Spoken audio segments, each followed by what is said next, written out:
Bangladesh syndicate গুলা দেখেন, এখানে ইতালিয়ান পোলাপানি যে খেলতেছে। আচ্ছা, এগুলা কি একদিন একদিন তো প্লেয়ার হবে, ঠিক আছে।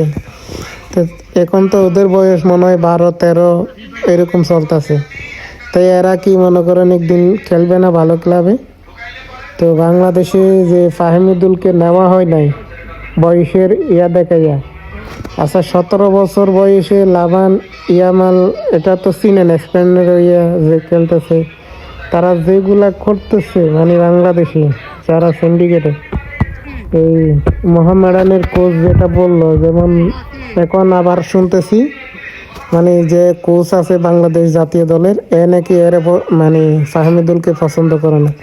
আর কত কিছু বলবা, এটা তো আমরা শুনতে রাজি নই। কারণ আপনাদের এই এত বাহানা তো ভাল লাগে না। বাংলাদেশের মানুষকে এত আসুদা পাইব না, কোন সময় কি করে আল্লাহ জানে। তো এটা ইতালির দৃশ্য, আমি দেখাইতেছি এগুলা।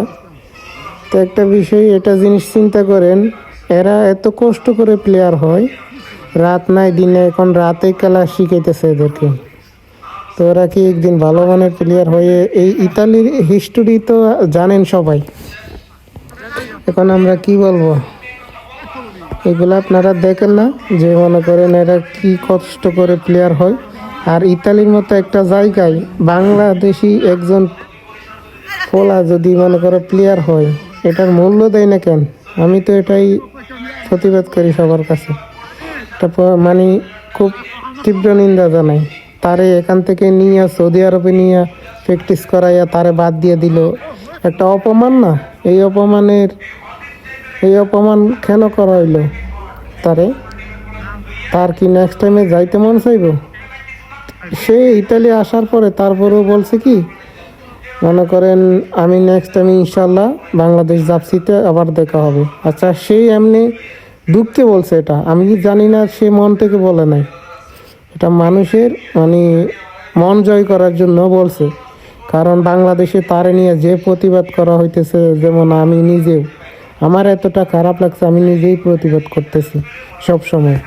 যে দেখেন, আমি ফুটবল খেলার জন্য আমি ফুটবল লাভার বেশি, ঠিক আছে। আমি ক্রিকেটও পছন্দ করি, ফুটবল একটু বেশি। তো জিনিসটা হইলো, ফুটবল নিয়ে কেউ কথা বললে আমার মাথা খারাপ হয়ে যায়। তো বিষয়টা দেখেন এরা কেমনে খেলতেছে। ওদেরকে একটা প্লেয়ার হওয়া এত সোজা না। তো বিষয়টা এখন তো মনে করেন দামাচাপা হয়ে গেছে। যা আজকে প্র্যাকটিস করছে দেখলাম, আলহামদুলিল্লাহ ভালো লাগলো। দোয়া শুভকামনা রইল। আর সিন্ডিকেট বাদ দিতে হইবে।